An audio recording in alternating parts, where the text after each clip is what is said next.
عيب بقى في الوطنية، اختلاف اراء ما بين سجن وحرية. دلوقتي السبق بدأ مش هتوصل تتحرق، تحقيقات حوادث واتهامات، سايبين البلد عايشة في مجاعات ومشاكل تانية كتير منها حوض النيل. مشاكلنا الاقتصادية مش محتاجة تمويل، بالفتنة الطائفية فرح اسرائيل. حالة نفسية للشباب اتدمرت، فلوس السرقة بعترض، مستشفيات اتخربت مليانة ناس بتعاني، والثانوية العامة والغش الجماعي. اخوان مسلمين عاوزين يحكموا البلد، طب بص على اللي قبلك قبل ابنه ما يتولد، اتسوح على التعريش فجأة لقى نفسه اتقلش. عايشين حياة مصرية بس في دنيا مش عادية، وسايط محسوبية، قانون وحق ليا، حكومة مفترية، افكارهم الغبية، يلبسوك قضية ويقول مالكش دية. كلمة ديمقراطية توصل للحرية، في الرأي والتعبير لازم يبقى في تغيير. اوضاع كتير تحير ونفوس بتتضرر، دي طبيعة الصراع بين الحق والباطل. شاب يخلص تعليمه يلقى نفسه عاطل، وغيره معاه الواسطة وبيدفع الفلوس، قوام قدر يدوس. دي مصالح بتنقضي على حساب الناس،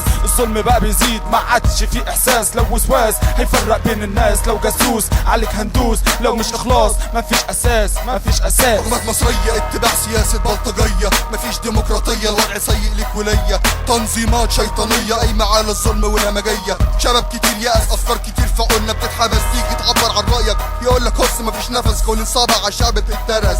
ارتفاع اسعار، سياسة الاحتكار، في البورصة انهيار وكله بيلجأ للفرار. وبلطجية في الشوارع تسمع ضرب نار، أزمة مواطن في الشوارع كلها ازدحام. فساد وسرقة ونهب مفيش امان، ومجرمين اتنزع من قلوبهم الايمان. بيفرضوا الضرايب خلوا الشاب شايب، دنيا رحت حبل عليك تشد وانت سايب. شيلونا حمل كبير من المصايب، شيلونا حمل كبير من المصايب. حل مجالس محلية مفيش سلطة تشريعية، فضول النظام وشلة الحرامية. الشارع بينادي بالحرية، عصابات بلطجية ضد ام الشهيد. الميدان هيولع من جديد، اعتصامات احتجاجات ضد عجلة انتاج القوة السياسية شغالة. احتجاج الدستور وكرسي الجمهورية، انقسامات طائفية في القوة الشعبية. جرايد يومية تمويهية مفيش مصداقية، اسمعني انت وهي. دي ثورة ديمقراطية 120,000 شهيد وصلونا لمليونية، وبقية الشعب كله فداء للحرية.